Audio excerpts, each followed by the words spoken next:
अस्सलाम वालेकुम। कैसे हो बच्चों? आशा करती हूँ आप सब ठीक होंगे। बच्चों, हमने पिछली कक्षा में ऑनलाइन वीडियो में देखा था किरण का संदेश का पाठ का अध्ययन, उसे संबंधित शब्दार्थ हमने देखे थे और पाठ से सही विकल्प चुनिए, ये भी हो गया बच्चों। और सेकेंड बीट जो है, चित्र से संबंधित कविता की पंक्तियाँ लिखिए। जो चित्र है दिखाई दे रहा है आपको, इस चित्र के से संबंधित कविता की 4 पंक्तियाँ आपको लिखनी थी। तो हमने यहाँ पर देखा था कि 4 पंक्तियाँ कौन सी है। ये है पहला, बच्चे होते हैं उदासी, एक है। और दूसरी जो है, भारत माता का चित्र दिखाई दे रहा है, तो उससे संबंधित पंक्तियाँ हैं नीचे की। ये प्यारे बच्चों मुझसा ही है चमकदार तेरा जीवन, भारत माता सूरज सी है, तू है उसकी एक किरण। ठीक है बच्चों, आज हम देखते हैं प्रश्नोत्तर पहला पाठ, किरण का संदेश। ठीक है, इस प्रश्नों के उत्तर दीजिए। बच्चों, आप हर एक बच्चे को, बालक को चाहिए कि अपनी पुस्तक खरीदना है और उसमें भी आपको ये कंप्लीट करना है।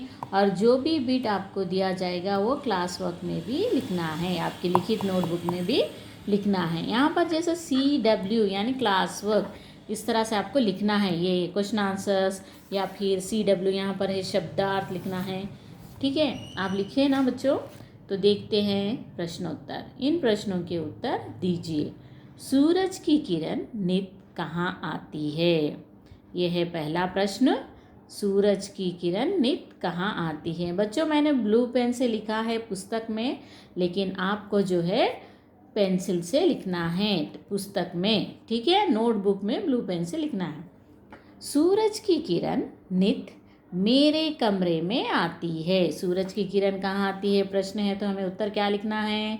सूरज की किरण नित मेरे कमरे में आती है, यानी नित यानी हमेशा मेरे कमरे में आती है।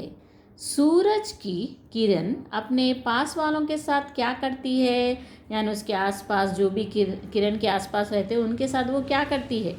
तो उत्तर है, सूरज की किरण अपने पास वालों पर अपनी चमक चढ़ाती है। अपनी चमक चढ़ाती है, यहाँ तक ही है उसका उत्तर। ठीक है, तीसरा प्रश्न है, सूरज की किरण बच्चों को चुपके से क्या कहती है? सूरज की किरण, उत्तर है, सूरज की किरण बच्चों को चुपके से कहती है कि तुम्हारा जीवन मेरे जितना ही चमकदार है। बच्चों के कानों में क्या कहती है? बोल तो क्या कहती है वो सूरज की किरणें? कि तुम्हारा जीवन मेरे जितना ही चमकदार है, इस तरह से वो कहती है। चौथा प्रश्न है घ, कविता में भारत माता और बच्चों को किनके समान बताया गया है? उनकी कंपैरिजन किसके साथ की गई है? तो किसके साथ की गई है?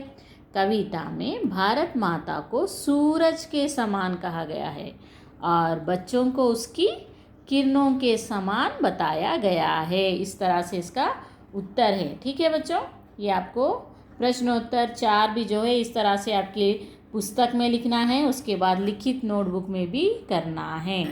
ठीक है, उसके बाद भाषा से यानी हर पुस्तक में हर पाठ के बाद आपको भाषा से कहकर आएगा।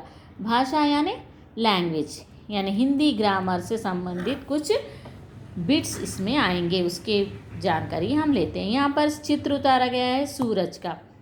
तो सूरज के बारे में यहाँ क्या कहा जा रहा है? समान अर्थ प्रकट करने वाले शब्द समानार्थी या पर्यायवाची शब्द कहलाते हैं।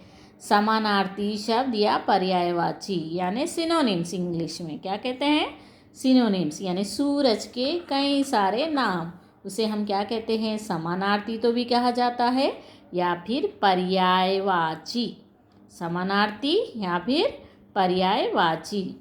सूरज के कई नाम क्या क्या है? रवि, सूरज को हम रवि भी कहते हैं।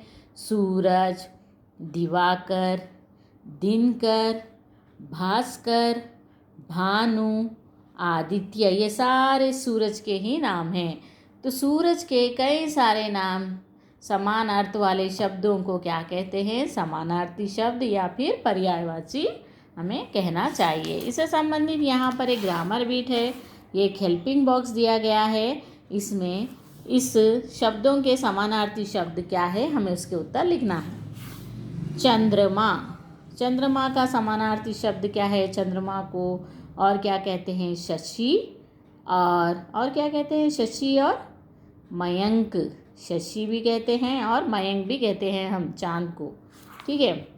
पेड़, पेड़ को क्या कहते हैं? वृक्ष, तरु। वृक्ष इस हेल्पिंग बॉक्स में से देखकर लिखना है, वृक्ष और तरु। पर ये पेड़ का पर्यायवाची या समानार्थी शब्द क्या है? वृक्ष और तरु। नदी, नदी को क्या कहते हैं? सरिता, तटिनी। सरिता, तटिनी। पक्षी, खग, विहग। खग, विहग। ठीक है। नेक्स्ट बीट है हिंदी या अंग्रेजी में शब्द लिखिए, यानी हिंदी के अंग्रेजी में, अंग्रेजी के हिंदी में लिखना है। जैसे कि किरण, किरण यानी रे। जीवन, लाइफ। चमक, शाइन। डेली, नित्य या फिर प्रतिदिन। ऑलवेज, हमेशा। ब्राइट, चमकदार। ये इस तरह से लिखा गया है बच्चों, आप लोग लिख लीजिए। ठीक है। उसके बाद है दिए गए शब्दों से वाक्य बनाना। अपने शब्दों में वाक्य आप लोग बनाइए। किरण, उदास, हरदम, चमकदार, आप खुद इससे बनाना है। ठीक है। जैसे कि किरण, सूरज की किरण चारों ओर फैल गई है। दूसरा है उदास, मेरा मित्र उदास है। हरदम, हमें हरदम सच बोलना चाहिए। चमकदार, ये बर्तन बहुत चमकदार है। इस तरह से आप खुद से दूसरे भी बना सकते बच्चों। ठीक है। आप खुद से भी बनाइए। यहाँ पर भी है, चित्र को देखकर आपको 2 उदास के और 2 खुशी